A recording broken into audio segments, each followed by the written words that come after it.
আমি জালকে দিতে উত্তর দেয় দণ্ড দোষ দিছ না আমরা দোষ কাম করে স্যার ভিন্ন হয়ে গেছে নিচেটা নিজে ভিন্ন হয়ে গেছে আমার পরিবার লাগে আমি খাই খাইতে দে তারা বাবারও তে মারতো আমারও মারতো কারোর কথা শুনতে না দাদা রিপন রই দোষ ছিল আমি ওই যে স্মেলে ছেড়াইছি তোমার ভাই এমন করে কই তুমি খারাপ কিছু কোনো দি কোটা মোটা পাইছেন আমরা স্যার ওখানে হেরে ছেড়ে দিছে ওখানে হেরে ছেড়ে দিছে আমরা মেল করে ডাইলাম না আমরা ডাইলেন পাবো আচ্ছা আয়ো আয়া কিলো সাড়ে আচ্ছা স্যার আমি আমাদের সাথে দেখা করব আইছি না না এখন চলো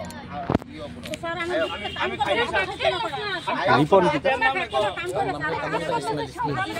যারা স্যার কাম করতে রিপন মিয়া না রে 10টা কত তো 10টা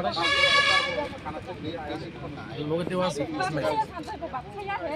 বলে তো ভাই সাইন না আমরা একটা পরিবার লাগে কত পরিবার নষ্ট কত সংসার নষ্ট কত বাজে হেজ দুই কামিনা তো এর কাছে একটা করে সে প্যাকেট করে করে শুনেন আপনি কিন্তু আমার মা আমার কাছে ভিডিও আছে না বাটপারি করেন না আমার কাছে ভিডিও নাই আপনি কিন্তু মা সবাই না বাটপারি করেন না আমরা কি এমনি আমরা কি কারণে ছাড়ছেন আপনি কি কারণে ছাড়ছেন আরে কি কারণে হেরে ছাড়ছেন আপনারা জড়িত আছেন দিকে ছাড়ছেন আপনারা লাগে কত সংসার নষ্ট ভাই না ব্যবসা করেন দেখা ভাই নাম কি তা হ্যাঁ যারা স্যার হ্যাঁ রিপন মিয়া হ্যাঁ ব্যবসা করে তা হ্যাঁ স্যার এখন কো গেছে তখন বাগছে হেরা পরিবার বাগাই দিছে পুলিশ আইছেনি স্যার মালটাল পাইছেনি হ্যাঁ স্যার মালটি কো মাল্টি স্যার গাড়ি